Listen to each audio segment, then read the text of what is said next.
Hello, everyone, and welcome back to a brand new episode of Who Knows. And we are officially caught up with Doctor Who, even though it's my review's a bit late than everybody else's. But this is the way this show is. Um, so as I said in my previous video, if you haven't seen that one, I would highly recommend going watching it. But I do an overall review of Series 1. In that review, I did say that there is a lot of absence of the Doctor. Like there's like those three, as I call them, the unforgivable moments where we don't actually have, it's a non-Doctor episode. That we didn't really get to see what this Doctor's like. Like he didn't feel like the Doctor to me. And I have to say, for people who watched my reviews and have commented underneath it, thank you so much. There have been a lot of people who agree with the review that I had said, and also to people who say that it I'm back. Thank you so much for watching the videos. So yeah, I'm happy to say with this Christmas special that this is now officially what this Doctor is. It's like now I finally know what this Doctor, how this Doctor goes, what his mannerisms, and I have to say I quite enjoyed this episode because the one thing about this episode is there's no companion. So there's no Ruby, there's no mega threat, or there's no Mel screaming, or the Brigadier, or anything like that at all. There's no multi companions in this. It's basically back to basics, the Doctor on his own, and it's quite beautiful because the very first scene that we get is in the Time Hotel. Now, before I go in any further than this, I like the concept of the Time Hotel because if you've been in hotels, there is always that one doorway that is always closed. It's like a fake door, or it could be like a cupboard, or a part for like the heater. But there is always that type of door. It's always that mystery door, and I do like the way that Russell T Davies has put that into this like, oh, mystery, what if type thing. And the concept of Time Hotel is really good. All of human history happening at once, like our greatest hits, basically. And you know what? In fairness, maybe in the future something like that would happen. You know, in right now there are themed hotels out there, but a Time Hotel, that's pretty badass. Um, but we get that wonderful moment at the very beginning of this where you have the Doctor basically just showing up at the hotel and helping himself to some coffee, which he gets caught by Trev. Now, I have to say I do like this character. I like the fact that immediately he's doing his job. Hey, you're trespassing. What are you doing? But he hasn't got what way I could have said it in the nicest way. He doesn't really have a backbone where like anyone in that position would be escorting that person out of the hotel to have him paid. Or he's too nice for the job. It's like poor man. We must protect Trev. um, and the thing about it is that I love immediately the a lot of Doctor Who companions will do this. It's like, oh my god, that person would be a fantastic companion. Trev is definitely a companion, and I'm like, oh, I like this. And the thing about it is that the Doctor immediately just takes over. It's literally like, okay, I'm here. I'm just here to get some coffee. I'm just gonna leave. I'm not get involved. But the thing about that I like about this moment is when Trev basically calls him out with the two cups. Why have you got two cups? And we get that wonderful moment where the Doctor has like, from the last time he's seen the Doctor, he's literally said goodbye to Ruby. He's traveling on his own. And he gets that moment where he's like, oh yeah, no, force of habit. Sorry, here, you take that cup. I like those little moments, those little doctory moments, and that was what I felt was missing in series one, because you do get those little heart wrenching moments. It's like, oh my god, yeah, like this is, he doesn't have Ruby anymore, which also gives the character a bit more character development, more growth, because he's not running after Ruby. There's no half the episodes to do with the companion. This is full on the Doctor in a complete different scenario where there is no there's no immediate threat until there is with Mr. Suit. I love the how quick paced this was. It didn't feel like it was rushing through a lot of stuff. It was just nicely paced. There isn't big long-winded speeches. There isn't like this whole subplot and this going on and that going on. It just went really well. Like, normally sometimes I feel like episodes of Doctor Who drag on a lot. This one was just very nicely paced. And the thing that I like about this is immediately it's back into like detective mode. The doctor's like, no, I'm going, I'm leaving. Thank you, Trev. I'm going to go now. And immediately puts his coat on and he's picking up the sound screwdriver. And then immediately it's like, why am I doing this? Oh, I've spotted something. It's an itch I need to scratch, basically. And he's back into it again, back into investigating, and has recruited poor Trev. And that's the sad part. Immediately, as soon as he recruits Trev, poor Trev then gets atomized by this suitcase. So this is the really cool part. There isn't like any Cybermen or Daleks or Centaurans. It is literally a killer suitcase, where when it grabs onto a host, the previous host, like it's like proper like estimate, like it's proper like um secret service. It's like, oh, like the spy type thing. It's like, we can't let you go with any of the secrets. You're turned into dust. Uh, and it's so cold as well when they get taken over by the suitcase, where they literally go like, "Oh, you don't have long to live. I would sit down if I was you. Don't struggle, basically." And they turn to dust. Like, that's terrifying. It's so cold, and so calculated. And um, poor Trev, poor Trev. We didn't get actually enough time with Trev. I think personally we just got enough of him, but he was one of those people you're like, that's what I want. I think he would be a good Doctor Who companion.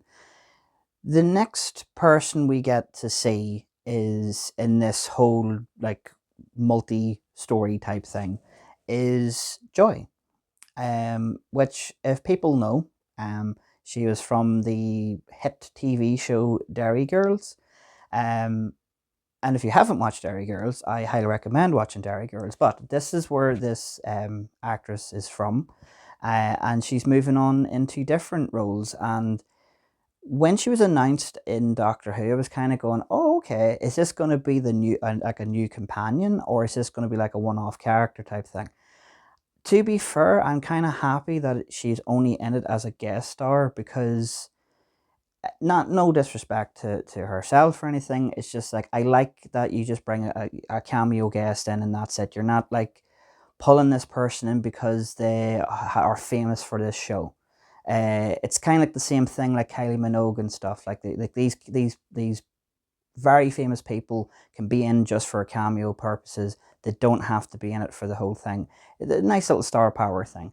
But with the character Joy, it's very mysterious. She goes to this little hotel area, and we get to be introduced to the hotel manager, Anita. And I have to say, I think the entire internet, the entire Doctor Who community who've done reviews, who've had discussions, are like, this is the companion we wish the Doctor was with. And I will say this right now, she is a companion. She is a companion with the Doctor. As you know, she stays there with the Doctor for a full year. So it's one of the friends of the Doctor thing. But it was such a great character. But with Joy, we get the moment where Anita brings her into her hotel room. It's a very basic hotel room. And you've got that mysterious door that's always closed in hotel rooms. And then the biggest surprise that came into it, alien wise, is the Silurians. Now, the thing you have to bring your mind back to is when they done like a little teaser clip of this episode, they used that clip of the Silurian coming in to the room with the suitcase. And I was generally thinking, oh my god, the Silurians are back. Are they back as villains or good guys, or what's this all about? But it's so good and refreshing to see the Silurians back again.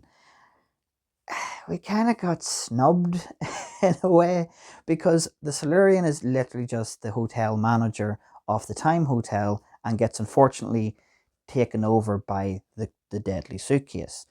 And that's the part where I'm like, that's kind of sad. Which Joy does say, that's kind of sad. Um, and he gets dusted.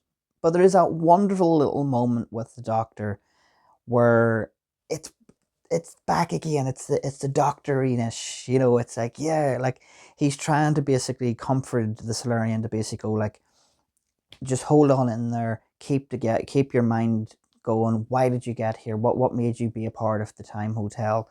And we get this lovely little story where he get lost and he happens to see a doorway, and then the Time Hotel take him in. And it's quite tragic because it's like we don't know this character for too long, and we get this tragic little story, and then he's turned to dust, and it's just like, this is deadly. Because if you think about it, look at the amount of people have been destroyed by the suitcase. It's so cold hearted. Um, and the next person that gets the suitcase is Joy. And the Doctor's still recovering from that moment, just seeing a Solarian pass away in front of him. He's powerless to save this Solarian. And now he's basically realizing, you've that's a very weird response, because everybody else has had this cold response, like, the same, the suitcase, the flesh will die or rise, or I can't really remember, that's my age showing. But there's like this, the flesh will burn and rise stuff. But basically, the Doctor then takes the suitcase and starts to try and mess with it, and opens the suitcase, and there we have this tiny baby star, um, which you're kind of going, okay, that's kind of messed up. That they're like, for me, what I thought was, is someone stole this star, or is it like a time bomb, or what's going on with it? Um, and because he tampers with it, there's a failsafe and there's a code. And obviously, the Doctor's very nonchalant, going, "Oh, well, I have to try and figure out all the different combinations. How would I know this here?" And Joy closes the bag, and then suddenly the door opens up, and we get a future version of this version of the Doctor. We get another wonderful moment. See, this episode alone, the thing I was saying before in the other review is what I was craving for was, what is this Doctor? When is he going to get to be the doctory Doctor, the Doctornish, basically? And this episode just answered everything, because we get this most heart wrenching moment between the Doctor going, "This is why nobody likes you. This is why everybody leaves you. You have to put on this persona of being so mysterious, where you could just be honest and just tell me out straight. Stop dragging me out with this." And that was heart wrenching, because the Doctor can't. It's linear time. He can't mess with the time. He can't use the TARDIS because it will break the whole time lock type thing. I know that it has been discovered, or been answered before. It's some sort of like timey wimey thing. The TARDIS is quantum locked into the time field, but he can't use that, and he has to basically be very mysterious with the Doctor. And you can see the frustrations, and you can see the fact that Ruby leaving has affected this Doctor. And because he's not emotionally detached, but he just goes, I have to move on. I have to move on. So then he has to spend the rest of the year with the hotel manager. And we get this wonderful little moment where he has to stay there for a year. He has to do like normal jobs, like, give me a job and I will do them. We get a lovely moment with the psychic paper where it's like, oh yeah, you're on a diet, but this is exactly what you're craving for, so this is what I've made you. The little fun little moments, like the microwave being bigger on the inside, him having little tiny TARDISes. But this is the fun thing about that. Are they little extensions of the TARDIS? Because recently, I had a conversation with TARDIS man, and we were talking about the TARDIS as a plant. It's a creature that grows. So, in my theory, is those little TARDISes that he had on the window, uh, they're actually extensions of the TARDIS. Because the reason why I say this is, he says that they like you, they can tell that you're good, and you're like, you don't just throw that out there and say that. I think they're little extensions of the TARDIS. Could be wrong, could be just a throwaway line, but it's just the way things are. But it is kind of nice to think, oh my god, okay, because we have had moments where you're like, how what? There's always new discoveries about the way the TARDIS works, and I think this is a nice little add to the TARDIS history, where it's like there's little tiny TARDISes that are sentient enough to communicate with the Doctor. But we also get another, in that moment, we get another really heart wrenching moment where the Doctor explains, like, we don't have chairs in the TARDIS. We don't actually sit down and be friends with our companions or people. We don't really know. We're always on the go. So it's that whole mentality, that whole life that he's had, that he's always on the run. He's always go, go, go. He never has time to sit and just be human or just be a person.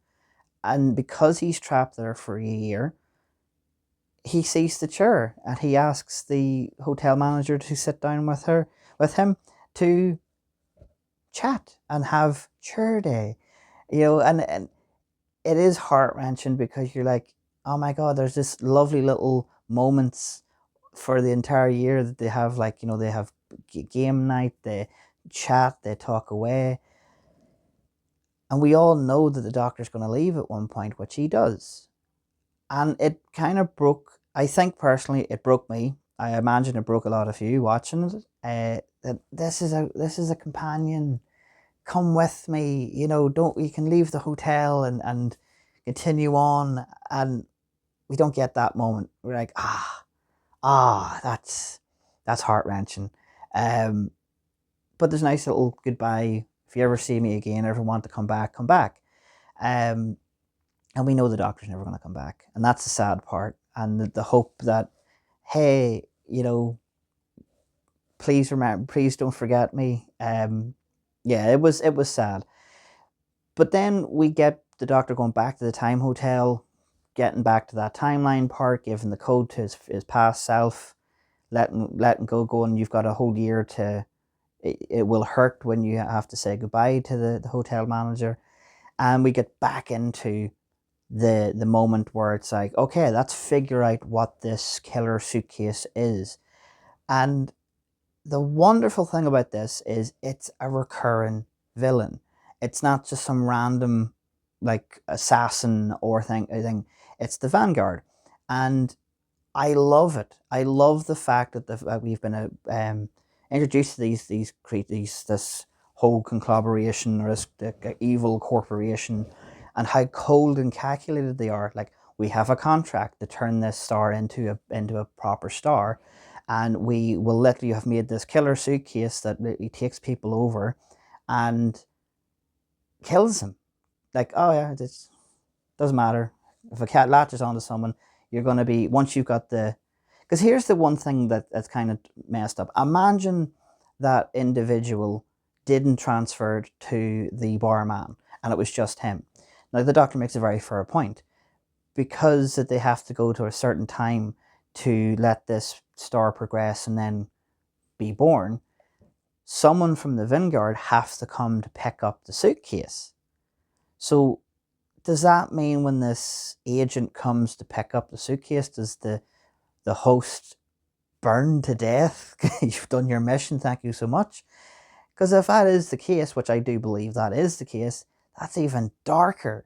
And I'm more interested in this super arms company that I hope they come back as a recurring villain. I hope they come back into series 2. We get a wee bit more, like, the Doctor actually goes to that place and destroys him or takes him out properly. I think that's the bit that I've missed from the old episodes with what Russell has created.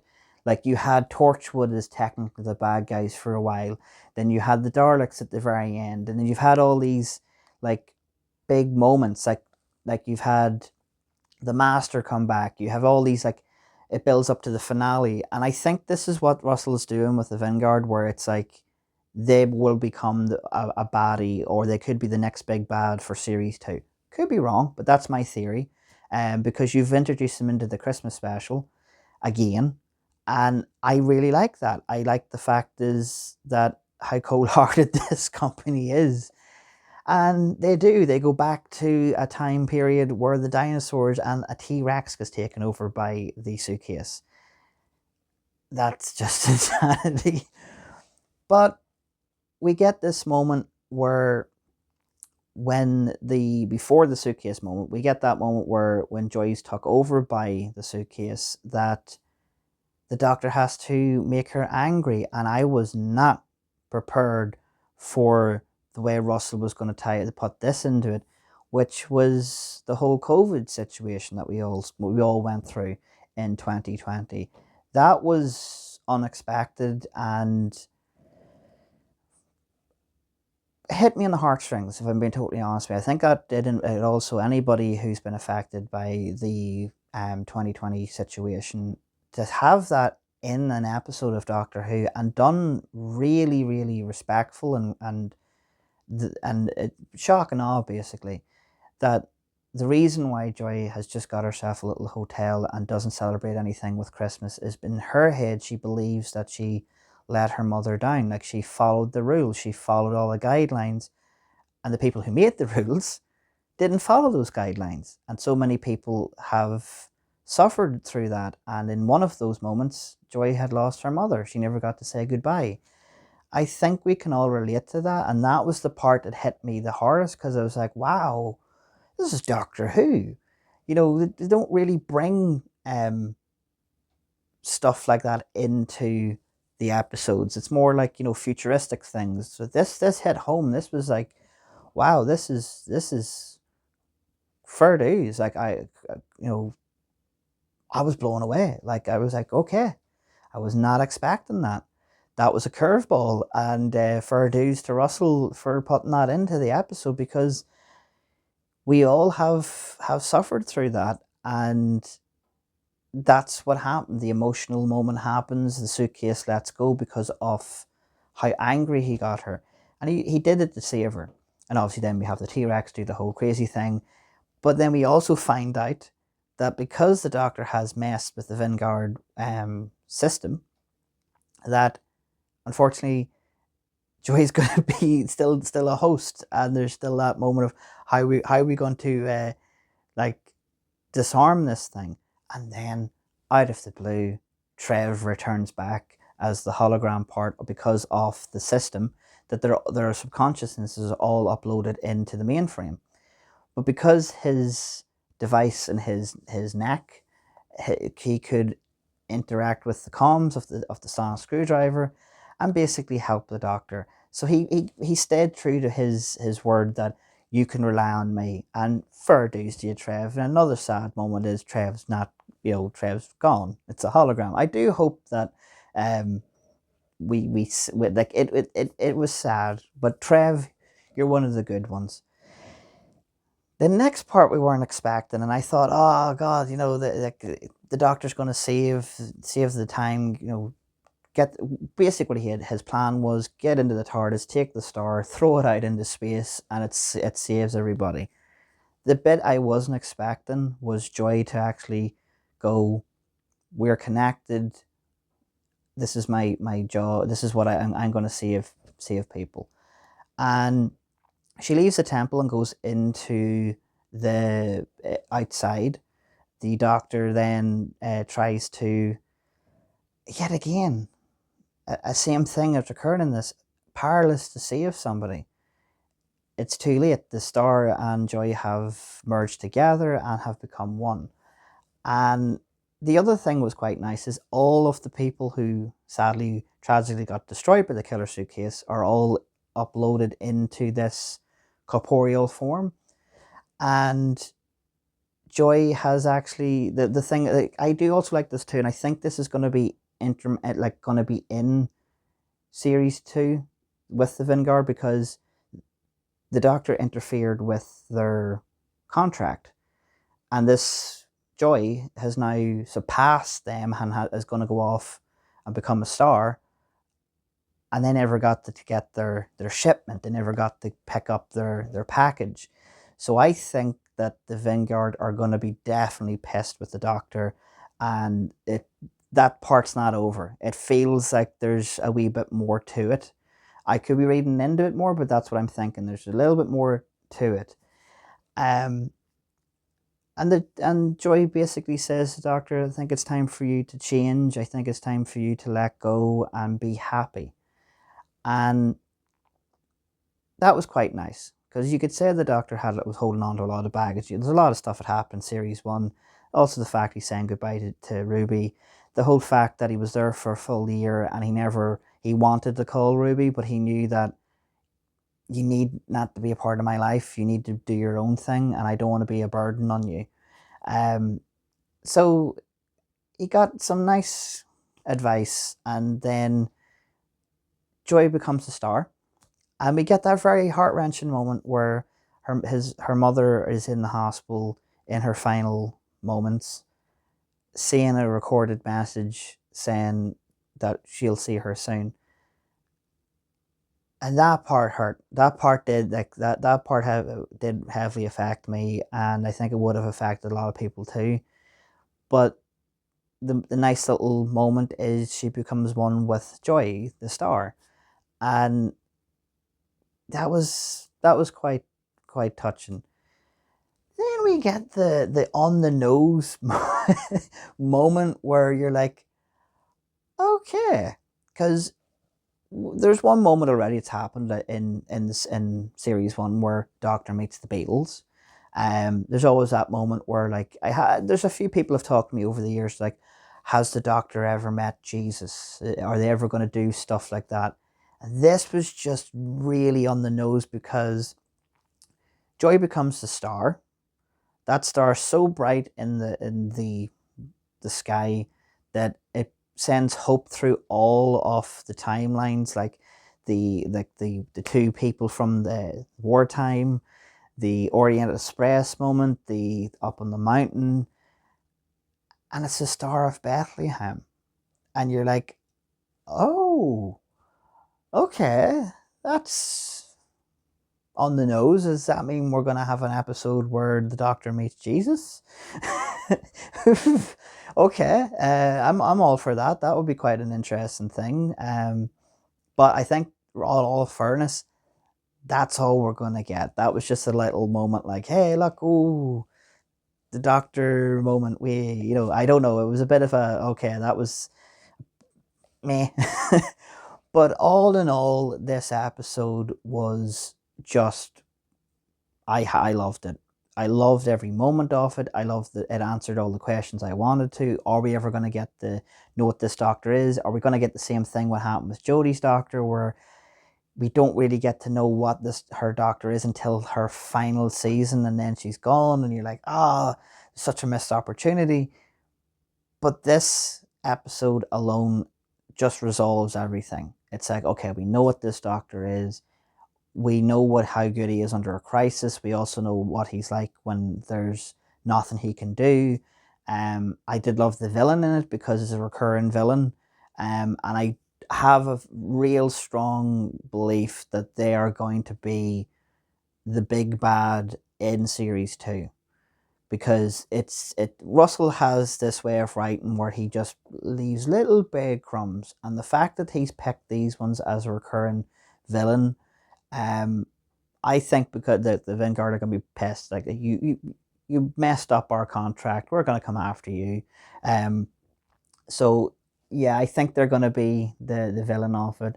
As I say, I'm looking forward to series 2. I've seen the trailer of series 2, and it looks very good. We'll be doing reviews of that.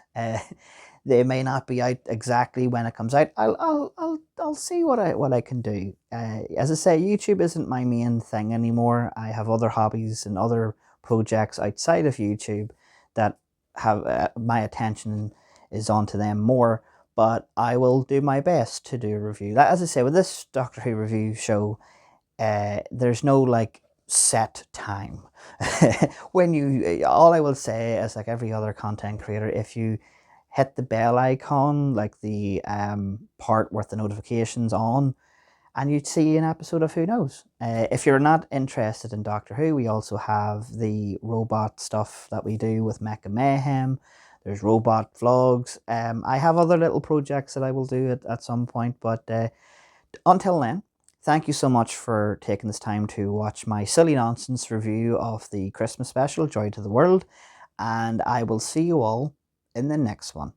Bye bye, everybody.